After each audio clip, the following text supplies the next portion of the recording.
तो दोस्तों कैसे हो आप सभी भैया। आज के इस क्लास में हम लोग क्लास 12th के मोस्ट इंपॉर्टेंट सब्जेक्टिव क्वेश्चन देखने वाले हैं। और ये जितने सारे भी सब्जेक्टिव क्वेश्चन है ये आपके बोर्ड एग्जाम के लिए काफी ही ज्यादा इंपॉर्टेंट होने वाले हैं। तो प्लीज आप सभी इस वीडियो को स्टार्ट से लेकर एंड तक देखना, ठीक है। और बाकी आज के इस क्लास में जितने भी इंपॉर्टेंट क्वेश्चन मैं बताऊं इसे आप जरूर नोट के जरूर से कैसे भी करके याद कर लेना, क्योंकि ये PYQ क्वेश्चन है। और आप सभी को पता है कि जो हमारा बिहार बोर्ड है वो क्या करता है, प्रीवियस ईयर क्वेश्चन को ही बार बार क्या करता है, रिपीट करते रहता है, ठीक है। तो इस समय ज़्यादा इंपॉर्टेंट हो जाता है कि भैया आप क्वेश्चन बैंक देखो, ठीक है। पीछे जितने भी इंपॉर्टेंट क्वेश्चन करे हो उसे आप रिवाइज करो, ठीक है। बाकी कोई दिक्कत नहीं है, ठीक है। आज के इस क्लास में हम लोग करने वाले हैं इंपॉर्टेंट क्वेश्चन। तो बेसिकली आप सभी का रिवाइज भी हो जाएगा, याद भी कर लेना अच्छी तरीके से, प्रॉपर तरीके से, ठीक है। तो हमारे सामने जो पहला क्वेश्चन है कि जो हैलोजन तत्व होते हैं, सॉरी ये हमारा पहला क्वेश्चन ये नहीं है, ठीक है। चलो कोई बात नहीं, यही है हमारा, ठीक है। हैलोजन जो तत्व होते हैं वो प्रबल ऑक्सीकारक होते हैं। अब ये भी क्वेश्चन करा गया है कि जो हैलोजन तत्व है उसके परिवार के ग्रुप के सदस्य कौन कौन से हैं। तो मैं आपको जानकारी के लिए बता दूं, फ्लोरीन है, क्लोरीन है, ब्रोमीन है और आयोडीन है। ये सब जितने भी देख रहे हो ना, ये सब क्या है जी, हैलोजन तत्व, ठीक है। यानी कि हैलोजन तत्व, ये सब हैलोजन ग्रुप के तत्व है, ठीक है। अब यहाँ पे बात कर रहा है कि हैलोजन तत्व प्रबल ऑक्सीकारक होते हैं। क्यों, बस आपको रीजन बता देना है कि हाँ भैया क्यों होते हैं। तो मैं आपको बता दूं, हैलोजन तत्व इलेक्ट्रॉन बंधुता के कारण प्रबल ऑक्सीकारक होते हैं। याद रखना किसके कारण, रीजन यही है कि इलेक्ट्रॉन बंधुता के कारण जो हमारे हैलोजन तत्व होते हैं वो प्रबल ऑक्सीकारक होते हैं, राइट। अब यहाँ पे एक चीज आप समझ लो, आपने तो ग्रुप तो समझ लिया कि हमारे पास ग्रुप है भैया, फ्लोरीन का, क्लोरीन का, आयोडीन का, ब्रोमीन का, ये सब हमारे सदस्य होते हैं हैलोजन तत्व के, राइट। अब यहाँ पे चीज समझ लो कि सबसे ज्यादा प्रबल ऑक्सीकारक कौन होता है, यानी कि हैलोजन ग्रुप में हमारे पास तत्व कौन कौन से हैं। हमारे पास तत्व है फ्लोरीन है, क्लोरीन है, ब्रोमीन है, आयोडीन है। अब इतना तो आप समझ गए कि ये क्या होते हैं, ये प्रबल ऑक्सीकारक प्रदर्शित करते हैं, यानी कि ये प्रबल ऑक्सीकारक है, ठीक है। अब यहाँ पे सबसे ज्यादा कौन होता है इन चारों में से, तो इनकी जो भैया कॉन्सेप्ट है वो समझ लो, फ्लोरीन का ऑक्सीकरण अवस्था ज्यादा होगा एज कंपेयर टू क्लोरीन, ठीक है। फिर क्लोरीन का ज्यादा होगा एज कंपेयर टू ब्रोमीन, और फिर यहाँ पे सबसे कम होता है हमारा आयोडीन का। तो यही क्रम होता है, ठीक है। यही क्रम आपको ध्यान में रखना है कि हैलोजन तत्व, सॉरी एक मिनट थोड़ी सी टेक्निकल इशू आ गई है, लेकिन कोई बात नहीं, मैं सॉल्व कर दूंगा इसे। ऑलराइट, ठीक है। चलो जी, तो चीजें समझ गए कि सबसे ज्यादा फ्लोरीन का होता है ऑक्सीकरण अवस्था, ठीक है। सबसे ज्यादा ऑक्सीकारक हमारा फ्लोरीन होता है, देन उसके बाद क्लोरीन होता है, ठीक है, ठीक है। अब मैं घटते क्रम में जा रहा हूँ ना, यानी कि कम होते जा रहा है, ठीक है। फिर ब्रोमीन होता है हमारा, और सबसे कम हमारा होता है आयोडीन का। ये सब चीजें आपको ध्यान रखनी पड़ेगी।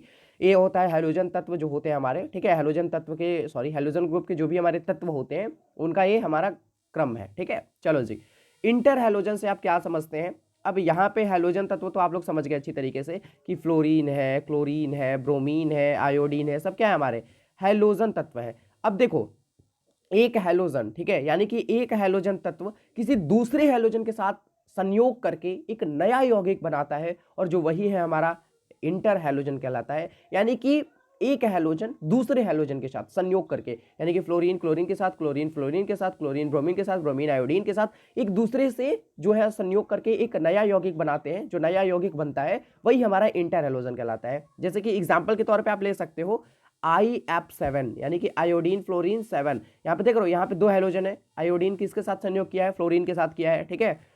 और एग्जांपल ले सकते हो IF5, यानी कि फ्लोरीन यहाँ पे आयोडीन के साथ किया है, ठीक है। IF ले सकते हो, आयोडीन फ्लोरीन के साथ किया है, ठीक है। ICl ले सकते हो, आयोडीन क्लोरीन के साथ किया है।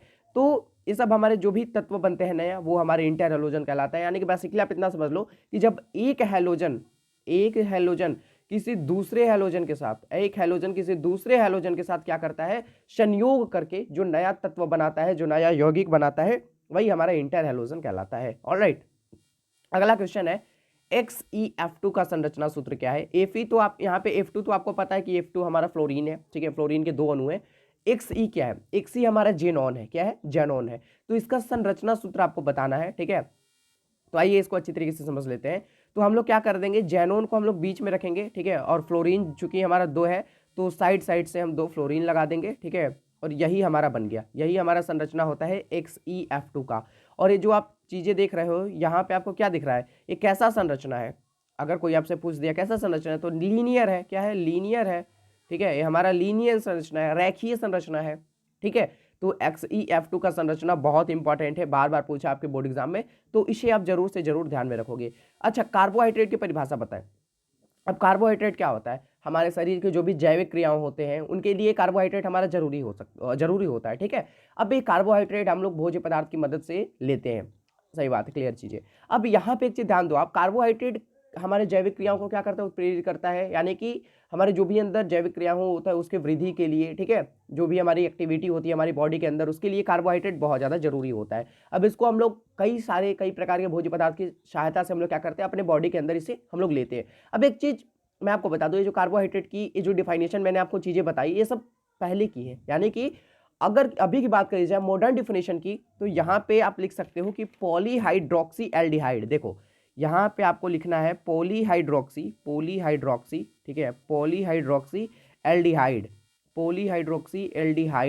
और पॉलीहाइड्रोक्सी कीटोन को कार्बोहाइड्रेट कहते हैं। ये हमारा मॉडर्न डिफिनेशन हो गया कार्बोहाइड्रेट का, कि पॉलीहाइड्रोक्सी एल्डिहाइड और पॉलीहाइड्रोक्सी कीटोन को हम लोग कार्बोहाइड्रेट कहते हैं। ये हमारा मॉडर्न डिफिनेशन है। बाकी पिछले वाले डिफिनेशन भी आप लिखोगे, ओल्ड डिफिनेशन भी आप लिखोगे, तो उससे भी आपको कोई प्रॉब्लम नहीं होने वाली। ओल्ड डिफिनेशन में आप क्या लिख सकते हो, यही कि हमारे शरीर में जो भी एक्टिविटी होती है उसके लिए कार्बोहाइड्रेट जो बहुत ज़्यादा जरूरी होता है, कार्बोहाइड्रेट का सेवन, कार्बोहाइड्रेट हम लोग लेते हैं अपने बॉडी के अंदर किसी अन्य भोज्य पदार्थ की सहायता से।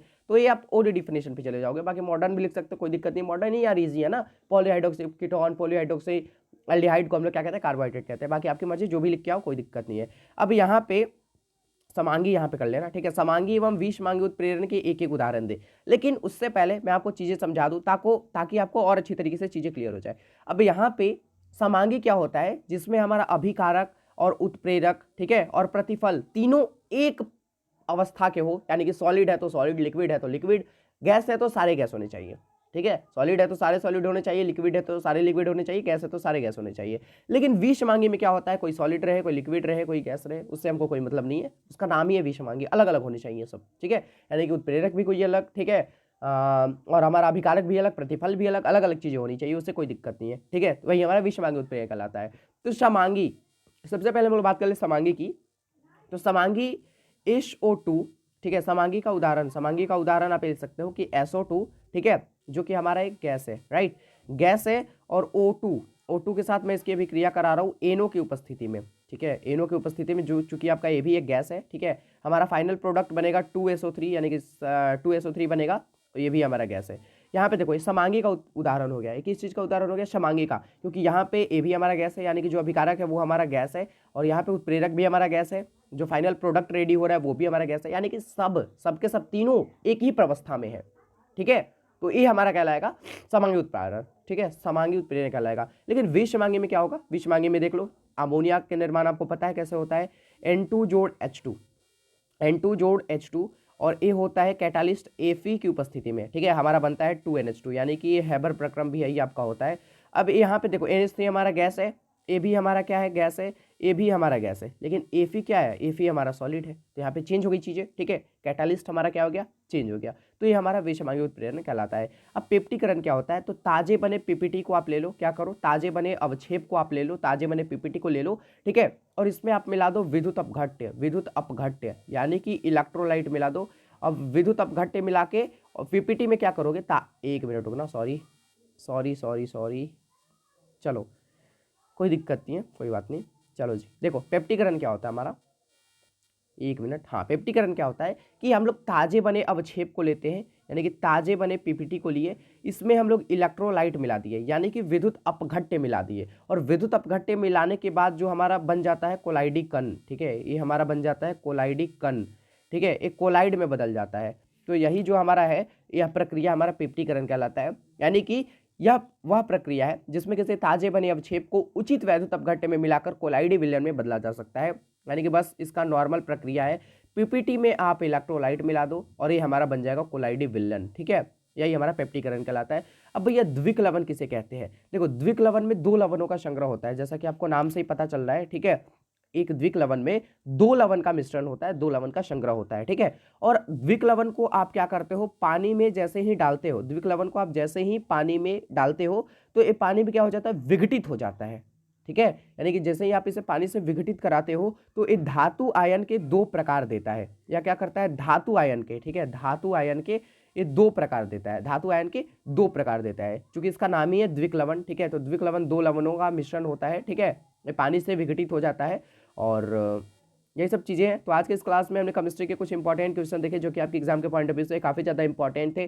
कभी मैं 5 सब्जेक्टिव ला रहा हूँ, कभी 8 ला रहा हूँ, कभी 10 ला रहा हूँ, तो ऐसे प्रैक्टिस करते रहो, आप सभी याद करते रहो चीज़ों को, ठीक है। और मैं सारे PYQ ला रहा हूँ, ठीक है, क्योंकि अब PYQ ये जितना ज़्यादा हो सके प्रैक्टिस करो सबकी, क्योंकि अब आप आगे पढ़ सको, चीज़ों को अच्छी तरीके से डीपली में जान सको। अब तो कुछ टाइम ही नहीं बचा ना, तो ठीक है, मिलते जल्दी नेक्स्ट वीडियो में। तो प्लीज़ आप सभी वीडियो को लाइक कर देंगे, चाहे पे पहली बार तो सब्सक्राइब करके बेल नोटिफिकेशन जरूर से आप ऑल पे सेलेक्ट कर लीजिएगा, ताकि हमारे जो भी नए नए वीडियो होगा सबसे पहले आप तक पहुंच सके, राइट। सो इस वीडियो में इतना ही, नेक्स्ट वीडियो में मिलेंगे हम लोग नए टॉपिक के साथ। तब तक के लिए आप सभी को be positive and keep doing. जय हिंद, वंदे मातरम, थैंक यू सो मच।